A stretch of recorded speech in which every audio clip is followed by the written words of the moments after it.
En un mundo a la deriva, cuando la búsqueda e intentos humanos no bastan, solo una es la fuente de esperanza que llenará todo su ser. Es Dios, quien con su palabra viva y eficaz le habla hoy. Con ustedes, el pastor Óscar Velázquez.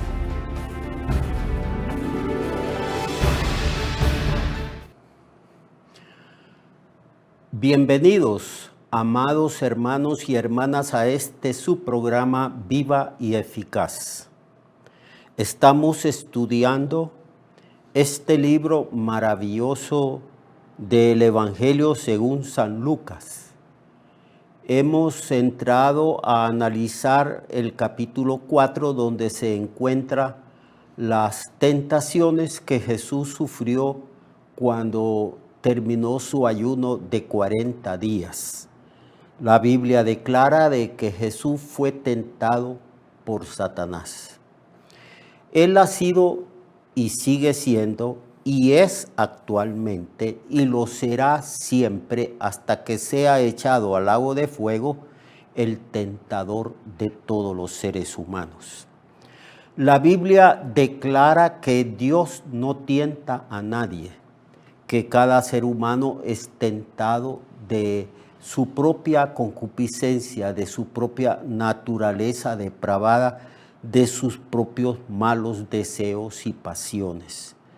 Además de ser seducido el hombre por causa del pecado que arrastra de generación en generación, el diablo, que es el príncipe y el Dios de este mundo organizado por él es también llamado el tentador. Él tienta, él seduce las mentes, las voluntades de los seres humanos para inducirlos a la desobediencia para con Dios, a la guerra, a la destrucción. Él vino a robar, Él vino a matar, Él vino a destruir. Como cualquier ladrón, Él vino y usurpó la autoridad que Dios le había dado al hombre o le había dado a Adán, que era la cabeza federal. Así que esa expresión de que Cristo dice cuando está hablando de sus ovejas, que el ladrón no viene sino a robar, a matar y a destruir, se puede con toda propiedad aplicar a lo que el diablo ha hecho y sigue haciendo a lo largo de la historia de la humanidad. Así que Él es el tentador. Dios no tienta a nadie, no induce a nadie a pecar. Es Satanás. Y estamos estudiando las tentaciones de Satanás a Cristo, que son las mismas tentaciones que utilizó en el Antiguo Testamento, que utiliza actualmente y que utilizará en el futuro. Y hay una tercera tentación que está en el versículo 9 del capítulo 4 de Lucas. Y le llevó el diablo a Jesús a Jerusalén.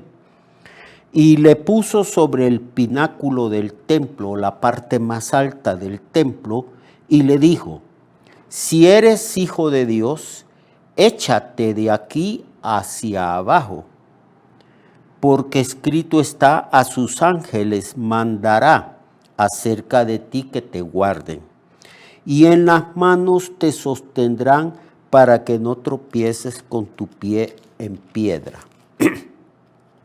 Entonces Jesús, ante esta tentación, en el versículo Dios dice: respondiendo Jesús, le dijo: dicho está, no tentarás al Señor tu Dios. Y cuando el diablo hubo acabado toda tentación, se apartó de él por un tiempo. Esa expresión, se apartó de él por un tiempo, nos indica que a lo largo del ministerio de Jesucristo, el diablo lo tentó de una y de otra manera. También nos indica la persistencia del diablo de inducir al mal a Cristo y también a nosotros, que somos cristianos, que somos discípulos de Jesús. A lo largo de nuestra vida cristiana seremos tentados una y otra vez, porque como dijo Pedro, el diablo anda como un león rugiente buscando a quien devorar. Analizaremos entonces el versículo 9 que habla de la tercera tentación y le llevó al pináculo del templo. Le llevó a lo más alto. El diablo estaba consciente de que Jesús es el Hijo de Dios. Claro que sí. Los demonios también reconocían quién era Jesús. Los demonios caían de rodillas y decían: ¿qué tienes con nosotros, Jesús, el Hijo de Dios? Sabemos que eres el Santo del Señor. ¿Vienes a atormentarnos a nosotros antes de tiempo?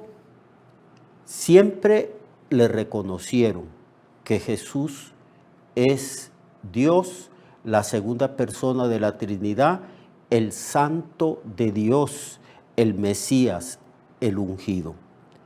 Y aquí tenemos un enfrentamiento de Jesús frente a Satanás. Aquí vemos que el diablo viene a tentarle, porque Cristo también es la cabeza federal de una nueva creación.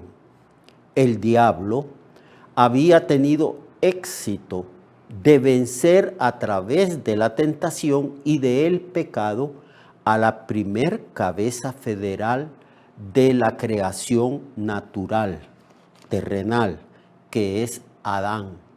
Adán falló, Adán pecó. El diablo usó una buena estrategia, tentando primero a Eva y utilizando a Eva para hacer caer a Adán. Ahora vemos nosotros cómo el diablo tiene autoridad sobre esta creación que emerge del primer Adán, que fue vencido por el pecado y por el diablo. Ahora también vemos que cuando Cristo comienza su ministerio y recibe el Espíritu Santo, entonces hay un enfrentamiento de Cristo, que es la cabeza federal, el segundo Adán, el último Adán, el postrer Adán. El Adán del cielo, no el Adán de la tierra, porque Cristo vino del cielo a nosotros. Vemos pues, amados hermanos, cómo el diablo viene contra Jesús para tentarle.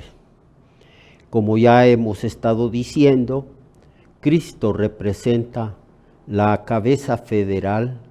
Cristo es el nuevo hombre de la nueva creación en la fe de Él.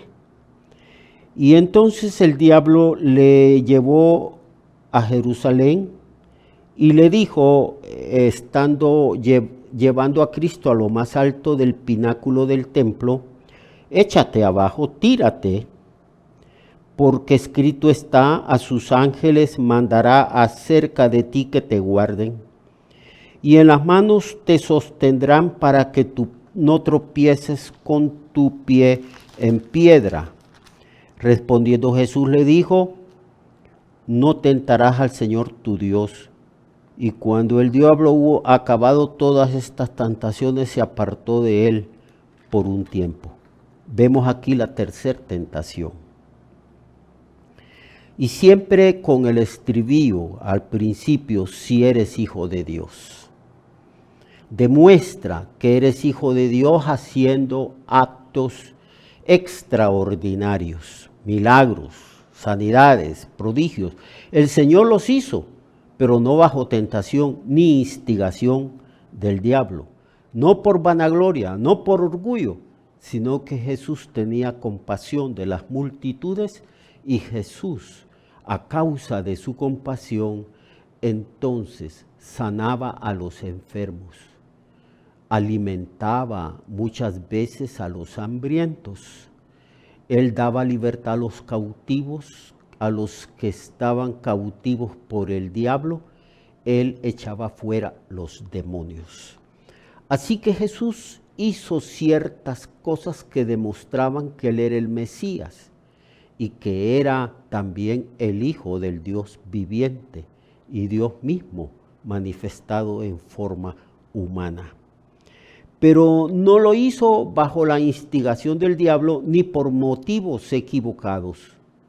Él, cuando el diablo lo tentó y le dijo, demuestra que eres hijo de Dios a través de un acto milagroso, tírate y verás que los ángeles acudirán a favor de ti, te sostendrán y no permitirán que tú caigas o que tú te estrelles en la profundidad.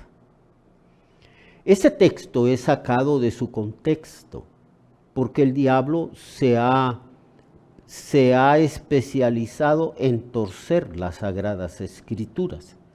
Y como él tuerce las Escrituras, también instruye a los ángeles que él tiene, los ángeles de Satanás, que no son sino los falsos maestros y también los falsos predicadores y también profetas falsos.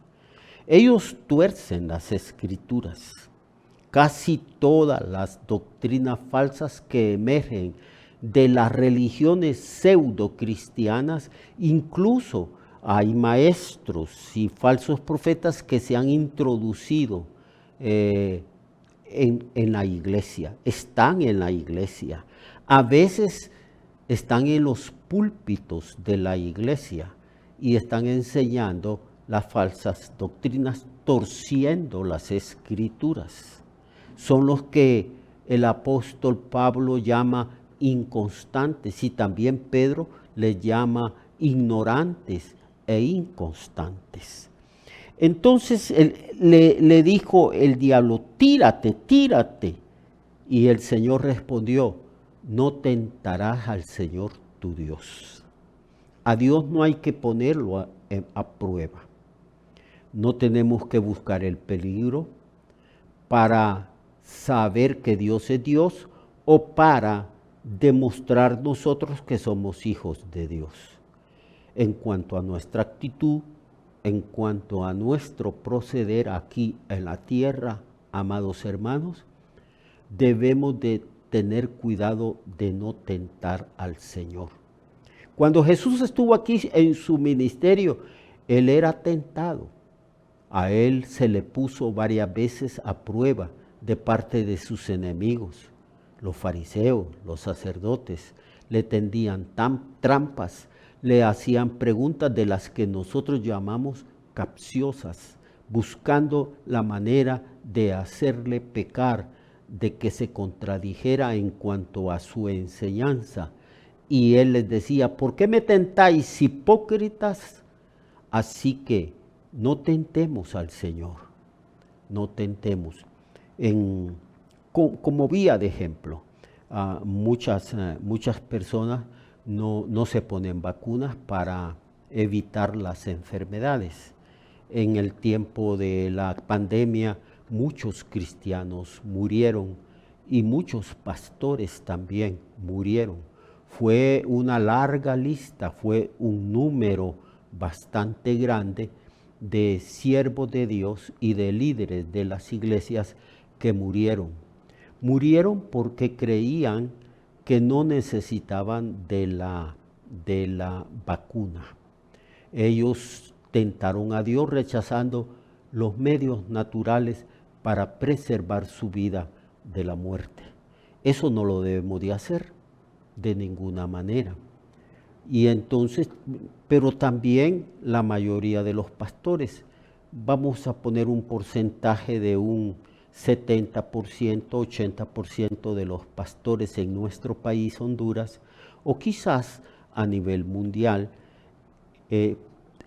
se pusieron sus vacunas confiando en el Señor y teniendo una buena teología, un buen conocimiento que Dios es el Dios soberano, es el Dios de la medicina, de la ciencia, es el Dios del conocimiento, es Dios quien ha dado el don de curar gente a través de la ciencia, de la medicina. Los doctores no son sino instrumentos de Dios y los hospitales también.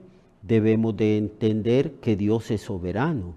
Él gobierna sobre todas las áreas de la vida humana y que Él da la sabiduría para que la humanidad, para que las culturas, para que las razas que existen en el mundo avancen y tengan entonces un mejor nivel de vida. Entonces tentaron a Dios. Nosotros no nos vacunamos, nosotros confiamos en Dios y al poco tiempo los estaban sepultando porque habían tentado a Dios. Entonces no tentarás al Señor tu Dios. Hay que ser sabio y hay que vivir con temor de Dios y ser cuidadosos. No sea que estemos tentando al Señor. No vamos a buscar el peligro para demostrar que Dios es poderoso y que Dios nos guarda. No, nos apartamos del peligro. Actuamos con sensatez, con madurez. Actuamos con sabiduría, como dice la Biblia. El hombre sabio ve el mal y se aparta. Pero el necio ve el mal, ve el pecado y va hacia el mal y ahí perece. Después de estas tentaciones, cuando el diablo lo dejó por un tiempo, en el verso 14 se dice que Jesús volvió en el poder del Espíritu a Galilea. Cuando Jesús fue llevado al desierto, dice que lleno del Espíritu fue llevado al desierto donde ayunó 40 días. Después del ayuno y después de la tentación, dice el versículo 14 del capítulo 4 de este libro que estudiamos, en Lucas, que Jesús volvió ya en el poder del Espíritu a la provincia de Galilea, y se difundió su fama por toda la tierra de alrededor, y enseñaba en las sinagogas de ellos, y era glorificado por todos. Así que en Galilea el Señor allí comenzó este ministerio, hizo milagros, prodigios, sanidades, y se difundió su fama por todas partes, porque Jesús ya ministraba en el poder del Espíritu. También nosotros que servimos a Dios y que tenemos dones, en cuanto a los dones y en cuanto al poder espiritual, Pedro dice que cada uno ministre conforme a la multiforme sabiduría de Dios. El que habla, que hable conforme al poder de Dios. El que ministra, que ministre conforme al poder de Dios. Y la Biblia nos enseña que debemos de ser llenos del Espíritu Santo y llenos del poder de Dios. Así que Cristo, durante todo su ministerio aquí en la tierra, Él ministró en el poder del Espíritu. Y se difundió su fama por toda la tierra. En cualquier lugar que iba, predicaba con poder, con gran sabiduría. Él también enfrentaba con gran sabiduría y poder en el Espíritu la oposición, y también hacía sanidades, milagros, prodigios, portentos, maravillas, y todo lo hacía en el Espíritu, porque Él decidió no actuar como Dios, sino depender absolutamente del Espíritu Santo. Entonces, nosotros también, amados hermanos, tenemos que depender del Espíritu Santo, ser llenos del Espíritu Santo y ser guiados por el Espíritu, porque separado de mí, dice el Señor, nada, absolutamente nada espiritual, nada que concierna a la voluntad de Dios podemos hacer. Nosotros tenemos que depender absolutamente del Señor, como el Señor cuando estuvo aquí fue guiado por el Espíritu. ministró milagros, prodigios por el Espíritu, echó fuera por el Espíritu a los demonios, liberó a las personas y su fama se difundía por todas partes y era glorificado, porque la manifestación del poder, la manifestación del amor y de la sabiduría de Dios a través de Cristo traía honor, honra y gloria al Señor. Así que, amados hermanos, estas cosas están escritas para que nosotros, los que somos cristianos, aprendamos a resistir las tentaciones del diablo y aprendamos a depender de Dios y del Espíritu Santo que ha venido sobre nosotros. El Espíritu Santo que ha hecho de nosotros, de nuestro cuerpo, su morada. Somos templo y morada de Dios en el Espíritu. Y nuestro cuerpo es templo y morada del Espíritu Santo. Amados hermanos, vamos a continuar mañana con estos estudios y vamos a entrar al versículo 16 y en adelante mañana para hablar de la naturaleza y de lo que Cristo hizo a través de su ministerio. Hay una descripción del ministerio de Cristo. Lo espero mañana para que estudiemos el capítulo 4 de Lucas, versículo 16 en adelante. No falte. Dios le bendiga y Dios le guarde. Recuerde que su vida puede cambiar y mejorar, porque la palabra de Dios es viva y eficaz, y más cortante que toda espada de dos filos. Hebreos 4:12. Nuestra oración y deseo es que esta palabra predicada lleve mucho fruto. Le esperamos en el próximo programa, a esta misma hora y en esta misma estación. Esta es una producción de Ministerios Reflexionarte, en colaboración con Cirkenu Network. Sus comentarios son bienvenidos. Escríbanos al correo reflexionartehn@gmail.com o al 504-9802-6186. 504-9802-6186.